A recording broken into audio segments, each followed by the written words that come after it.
कोलिकारो देव नदी हलकी मलकी उलट पलट देखा रे देखा, देखा रे देखा मुक्ति देवे सोबर नेखा, देखा रे देखा हुडुरु दशम जो नाघा गाते चले प्रेम के राग, जीरा घा घर कुड़ी तीरे, जीरा घा घर कुड़ी तीरे बांस का कई मुड़ी चीरे, दे तो गोया दे तो रानी एक जवान, आज के पेरे में हेरा ढेरा कैल भेटामू ये है बेरा, नागपुर कर कोरा, नागपुर कर कोरा, नदी नाला टका टुकू बन रे पतरा, भर ले खोपा कसी फूल टिंडा समय झूला झूल।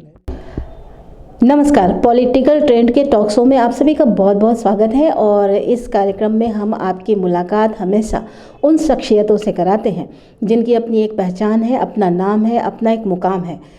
और आज हमें बेहद खुशी हो रही है कि हमारे साथ झारखंड के जाने माने गीतकार, गायक मधु मंसूरी हसमुख जी हैं, जिन्हें 2020 में पद्मश्री अवार्ड से भी सम्मानित किया गया। तो सर, हम बेहद खुशी के साथ स्वागत करते हैं अपने स्टूडियो में। आपका बहुत बहुत स्वागत है। नमस्कार। स्वागत, नमस्कार सर। सबसे पहला सवाल जो मेरा होगा कि आपकी अब तक की यात्रा कैसी रही? बुनियादी से शुरुआत से आज तक जो मेरा यात्रा सांस्कृतिक क्षेत्र में रहा है, संपूर्ण देश में मैं बहुत सुखद, बहुत खुशी से समय बिताया हूँ। मुझको ऐसा अनुभव है, कार्यक्रमों को अगर कैलकुलेशन किया जाए तो 10 साल 10 वर्ष 4 महीना हम रात जगे हैं। अच्छा, इतना लंबा रात जागने के पीछे कोई खास मकसद? मैंने लोगों के आशीर्वाद से, ऊपर वाला की कृपा से, दुआ से लोगों ने मुझे ऐसा तराशा, और तराशने वाले को हम नमन करता हूँ। वो मेरे पिताजी पहला, और दूसरा यहाँ की पर्व त्यौहार, झारखंड की जो करम, जितिया, होली, दिवाली, दुर्गा पूजा, सोहराई और शादी ब्याह में जो दमकच वगैरह गाते बजाते हैं, वो ये सब हमको प्रभावित किया। और उससे भी ज़्यादा अगर किसी ने हमको प्रभावित किया ये सब के बाद तो है यहाँ की प्राकृतिक छवि छटा, नदी, घाटी, पहाड़, पर्वत, नाटे घुट्टे, काले कलूटे आदमी, ये सब हमको बहुत प्रभावित किया। कहते हैं ना कि झारखंड में गीत और संगीत रचा बसा है। शायद ही यहाँ का जो लोकल बासिंदा है या जो यहाँ के परमानेंट रहने वाले हैं, उनमें से कोई शायद ही ऐसा होगा जो गुनगुनाता नहीं होगा। हाँ, बिल्कुल बिल्कुल, इसमें दो मत नहीं है। गांव में आज भी लोग गुनगुनाता है, गाता है, चाहे आजकल सिनेमा का पैरोडी ही सही। हाँ, लेकिन गाता है। बिल्कुल। सर, हम आपसे ये जानना चाहेंगे कि शुरुआत आपकी गाने की कब से हुई और संगीत की ओर आपका रुझान कैसे और कब हुआ? गांव में बचपना में हम, मेरे पिताजी जो गाते थे उससे हम प्रभावित हुए। तो मेरा पिताजी का गैरहाजिरी में हम उन गीतों को थोड़ा थोड़ा गाते थे, बच्चा थे। तो राग रंग से बहुत प्रभावित होकर मेरे गांव का एक आदमी, उस समय मैट्रिक में पढ़ता था, 2 अगस्त 1956 ईस्वी को मुझको घर से बाहर कहीं गाने के लिए रातू ले गया था। महाराजा रातू, महाराजा रातू का प्रखंड कार्यालय का शिलान्यास हो रहा था, वहीं एक कार्यक्रम में ले गया था। और उस जगह से कुछ लोग हमको 6 दिन के लिए या 9 दिन के लिए बाहर ले गया, जहाँ तहाँ घर आने नहीं दिया। बस मेरा मनोबल बढ़ गया। अच्छा, उसी से आपके संगीत की सफ़र की शुरुआत हो गई, ऐसा हम कह सकते हैं। तो पहला वो कौन सा गीत रहा जिसने आपको एक नई पहचान दी? वहाँ पर पहला प्रोजेक्ट अफसर, जिसको आज वीडियो कहते हैं, बंगाली क्रिश्चियन था, सुकुमार पात्रो, और छोटानागपुर महाराजा चिंतामणि शरणनाथ सहदेव, ये जो आपके पड़ोसी हैं अजय नाथ सहदेव, उनके बड़े भाई लगते थे, वो चीफ गेस्ट, मुख्य अतिथि थे। तो हम तो उस समय छोटा सा बच्चा क्या गीत लिखेंगे, लेकिन महाकवि घासीराम का एक गीत हम गाए थे, उससे लोग बहुत प्रभावित हुआ था। तो 7-8 साल मेरा उम्र था, लेकिन लोग मुझे गोदी उठा के खुशी से नाचता था। वो गीत था कवन का सूर दया बिछुरल मोर पिया को छान लागत ना बेसे छोड़ी राखल दूर देसे एको छान लागत ना बेसे छोड़ी राखल दूर देसे अपने तो बेसे भेल मोके पिया दुखा देल में दनी में रहबू मैं कैसे छोड़ी राखल दूर देसे अरे मेदनी में रहमू मैं कैसे छोड़ी राखल दूर देसे। बहुत खूबसूरत सा गीत, और आज भी वैसी ही आवाज़ जैसे आप पहले थी मंसूरी सर की। और सर मैं अगर गलत नहीं हूँ तो 1972 में आपकी पहली एल्बम आई थी दिल की अभिलाषा शायद। जी हाँ। तो उसका रिस्पांस कैसा रहा श्रोताओं के बीच में? पहला बार जो मेरा एल्बम आया वो इतना उसका कॉपी हो गया, अब एक बहुत माहौल बन गया।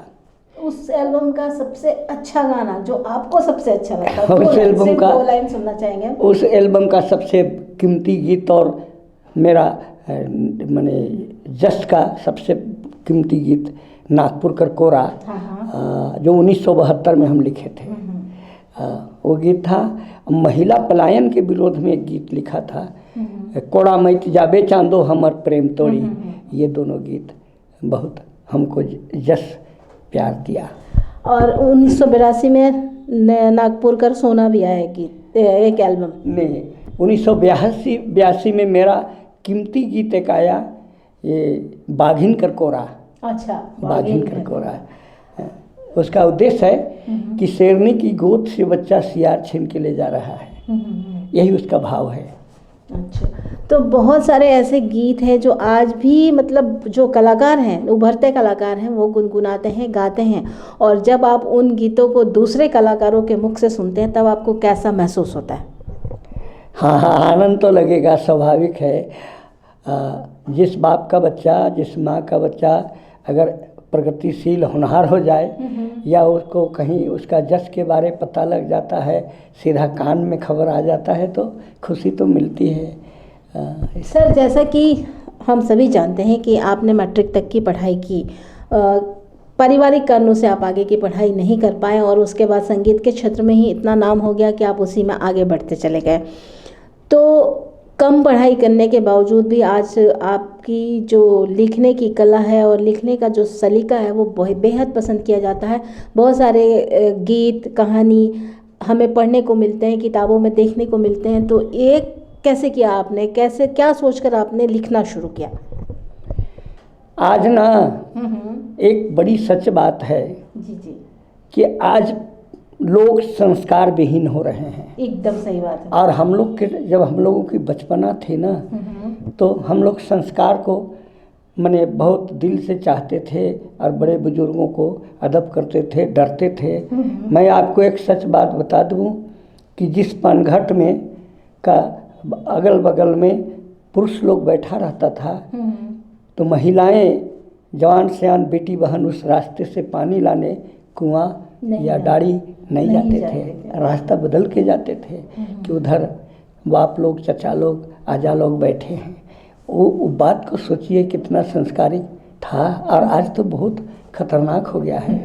कहते हैं ना कि जितने मॉडर्नाइजेशन की ओर हम आगे जा रहे हैं, हमारे संस्कार हमसे उतने ही पीछे चले जा रहे हैं। तो आज के संदर्भ में आप नागपुरी गीत संगीत को कहाँ देखते हैं? नागपुरी गीत संगीत को किस जगह पे देखते हैं? कितना वो आगे बढ़ पाया, कितनी उसकी प्रसिद्धि हो रही है, और आगे इसमें क्या कुछ होने की संभावना दिखती है आपको? अभी तक नागपुरी के चाहने वाले लोग ऐसे तो मने बिहार हुआ, नहीं बंगाल हुआ, आसाम हुआ, पूरा उड़ीसा आधा राजगांगपुर तक हुआ, अंबिकापुर छत्तीसगढ़, अंबिकापुर हुआ, सुरगुजा हुआ, जसपुर, रायगढ़, कुनकुरी, ये क्षेत्र में भी मेरा अपना प्रभाव है। लेकिन आसाम और बंगाल और उड़ीसा में, झारखंड छोड़ के ज़्यादा है। महाराष्ट्र में भी हमको नागपुरी के क्षेत्र में मेरे द्वारा गाए हुए 2-4 गीत ऐसे हैं जो पूरे इंटरनेशनल है। गांव छोड़ब नहीं, तो सर 2 लाइन गुनगुना देंगे। और एक है जंगल काटी धरती को हमने खेत बनाया। सुना है मैंने। अरे गांव छोड़ब नहीं, हम जंगल छोड़ब नहीं, और माहे माटी छोड़ब नहीं, लड़ाई छोड़ब नहीं, हम गांव छोड़ब नहीं, और जंगल छोड़ब नहीं, अरे माए माटी छोड़ब नहीं, लड़ाई छोड़ब नहीं। बांध बना ले, गांव डुबा ले, कारखाना बना ले, और जंगल काटी खादान कोड़ी सेंचुरी बना ले। तो बांध बना ले, गांव डुबा ले, कारखाना बना ले, और जंगल काटी खादान कोड़ी सेंचुरी बना ले। जल जंगल जमीन छोड़ हम इन कहाँ कहाँ जाएं, विकास के भगवान बता दो कैसे जान बचाएं। से ले गाँव छोड़ब नहीं, हम जंगल छोड़ब नहीं, और माए माटी छोड़ब नहीं, लड़ाई छोड़ब नहीं। कोयल सूखी कारो सूखी, सूखी सो बरनेखा, दामोदर बनी गंदी नाली, कृष्णा काली रेखा। अरे कोयल सूखी कारो सूखी, सूखी सो बरनेखा, दामोदर बनी गंदी नाली, कृष्णा काली रेखा। अरे तुम पियोगे पेप्सी कोला बिसलरी के पानी, हम कैसे अपनी प्यास बुझाएं पीकर कचरा पानी। से ले गाँव छोड़ब नहीं, हम जंगल छोड़ब नहीं, और माहे माटी छोड़ब नहीं, लड़ाई छोड़ब नहीं। बहुत ही खूबसूरत सा गीत था सर, और इस गीत को सुनकर ऐसा लग रहा है कि जब झारखंड से जुड़े आंदोलन चल रहे थे तो उस वक्त भी इस गीत को आपने गाया और लोगों को प्रेरित किया होगा। जी बेशक, बहुत। तो उस आंदोलन के दौर में आपके जो गीत हैं वो लोगों को कैसे उत्साह भरते थे लोगों में, और कैसे प्रेरणा देते थे कि वो अलग राज्य के लिए आगे बढ़ें और या अलग राज्य लेने के लिए तत्पर हों? झारखंड आंदोलन के हम बहुत गीत गाए हैं, पता है मेरे को। और बहुत सारे गीत भी लिखे हैं। और वो जहाँ सुभाष सोसाइटी होता था रैलियों का, उसमें मेरे गीत पहला गाया जाता था। उसके बाद जो बड़े आंदोलनकारी नेता जो सांसद विधायक थे वो अपनी विचार देते थे, लेकिन सबसे पहले मेरा एक गीत होता था, उसके बाद में लोगों की बातचीत होती थी। तो ये बहुत बड़ा योगदान था कि हर कार्यक्रम की शुरुआत आपके गीत से होती थी। और सर मैं ये भी जानना चाहती हूँ, या मैं जानती भी हूँ लेकिन ये पूछना चाहती हूँ हमारे दर्शकों के लिए, कि आपने जो स्थानीय भाषाओं हैं उनको पहचान दिलाने के लिए भी बहुत सारा काम किया है। तो वो कैसे किया, उसमें क्या परेशानी आई, या बहुत आसानी से वो हो गया? 1974 में एक बार ये जो रेल लोहरदगा की छोटी लाइन वाली रेल थी, तो वो आज के जो नया सरा है और पुंदाग के बीच में ख़राब हो गई थी 2-4 घंटा तक।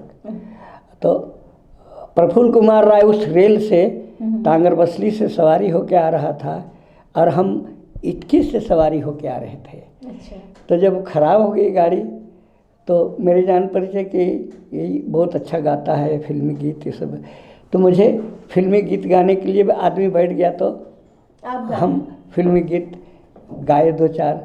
तो प्रफुल्ल कुमार राय जी मेरे पास आए और बोले, बाबू तुमको हम एक ठो रिक्वेस्ट करते हैं, तुम्हारा आवाज़ मैंने मन को प्रभावित किया, इसलिए सो तुम अपनी मातृभाषा नागपुरी के बारे कुछ करो।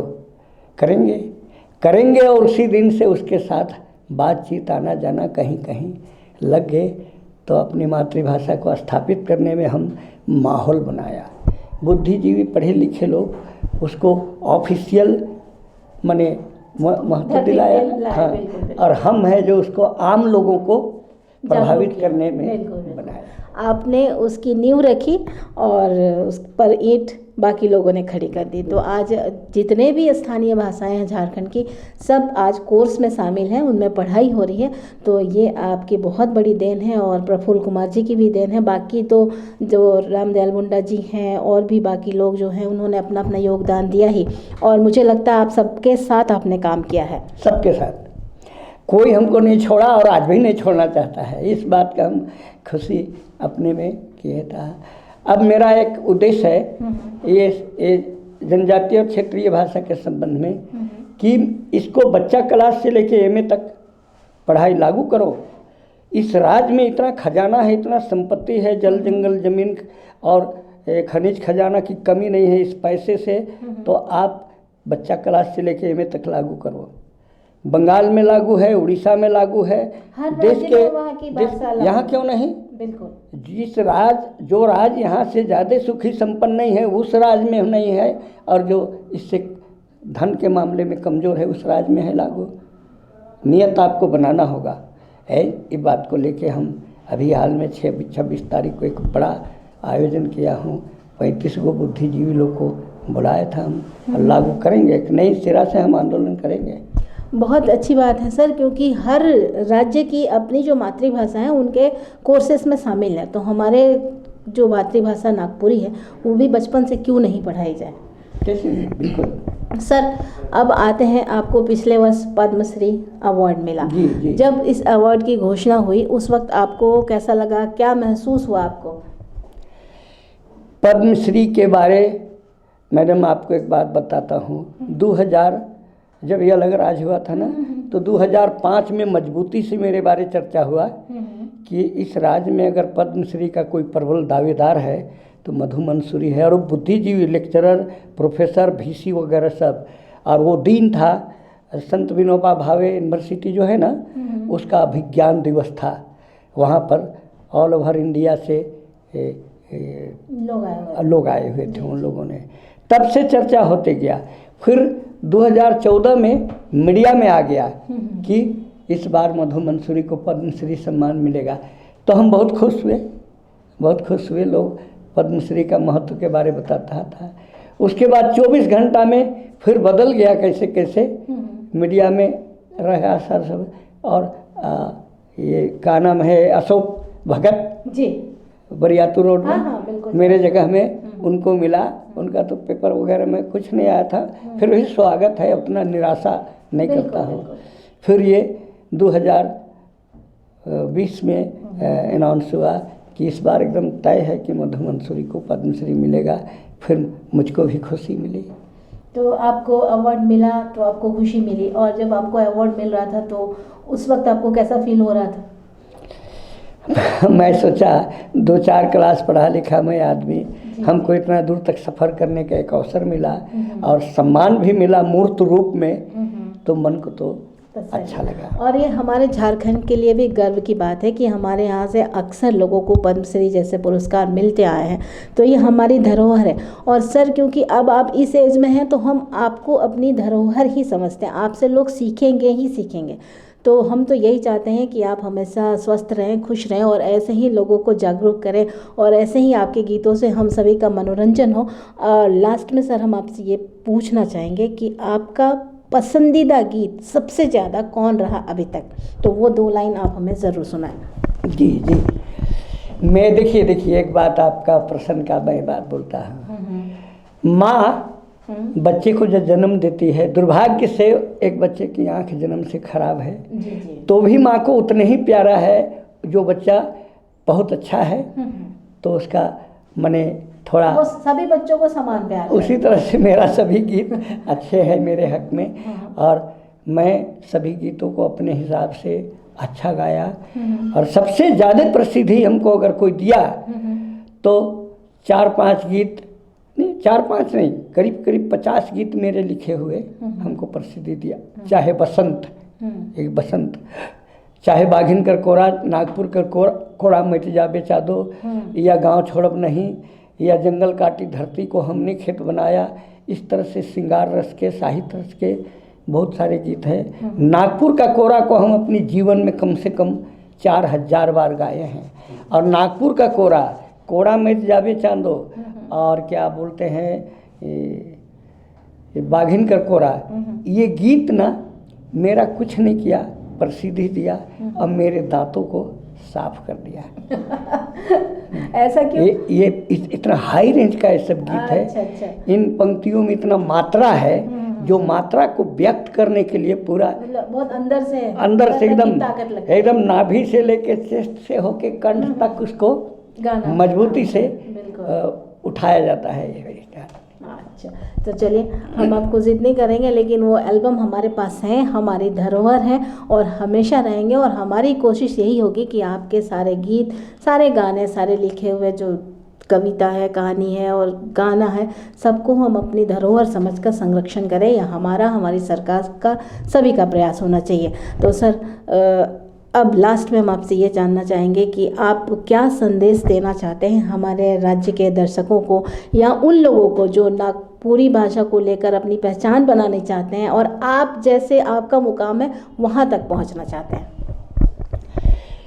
मैं झारखंड मूल के हो या झारखंड में आके दूसरे जगह से भी बसे हैं, आप जहाँ जन्म लिए हैं वो भी और नए जन्म लिए हैं वो भी, प्रवासी जो है वो भी, आप जहाँ की हवा पानी, जहाँ की अनाज खाते हैं वो भी, जिस जहाँ है उसका तो वफादारी करना ही होगा। और जो नहीं करेगा वो तो गद्दार आदमी है। मेरा रिक्वेस्ट है कि आप यहाँ की भाषा संस्कृति, यहाँ की राग रागनी, यहाँ की पर्व त्यौहार, यहाँ के जो मानो उनके साथ मिलिए जुलिए, उनकी भाषा से अभ्यास कीजिए। तुम मुझसे बोलते हो, और ये नींव से अगर हाई लेवल तक पढ़ाई होगी तो लाखों आदमी को रोज़गार नौकरी चाकरी के रूप में होगा। और मैं लोअर कोर्ट से आग्रह करता हूँ कि आप लोअर कोर्ट में यहाँ की क्षेत्रीय और जनजातीय भाषा से आर्गूमेंट करने का लिए मैंने प्रावधान कीजिए। हाँ, ऐसे हम कोर्ट में देखते हैं केस मुकदमा में एक क्लाइंट आता है, वो झोला लेके खड़ा रहता है, पक्ष और विपक्ष का वकील अंग्रेजी से बार्गेनिंग कर रहा है, वो बेचारा समझ ही नहीं आ रहा। ऐसा दुर्भाग्य है। बहुत अच्छी सोच है सर, और हम उम्मीद करते हैं कि आने वाले सालों में इस पर ज़रूर काम होगा और इसमें हम ज़रूर सफल होंगे। आप आज हमारे स्टूडियो में आए और इतनी अच्छी बातें हमसे की है ना, मतलब वो ये हमारे लिए धरोहर है, ये मेरे लिए धरोहर है कि मैंने आपसे बात की और मैंने आपका इंटरव्यू लिया, मैं धन्य हो गई। तो आप यहाँ आए, आपका बहुत बहुत धन्यवाद, और उम्मीद करते हैं हम आपसे फिर मिलेंगे और किसी कार्यक्रम में अगर गाते हुए मिले तो हम लोगों को ज़्यादा खुश होंगे। जोहार। नमस्कार, धन्यवाद, जोहार।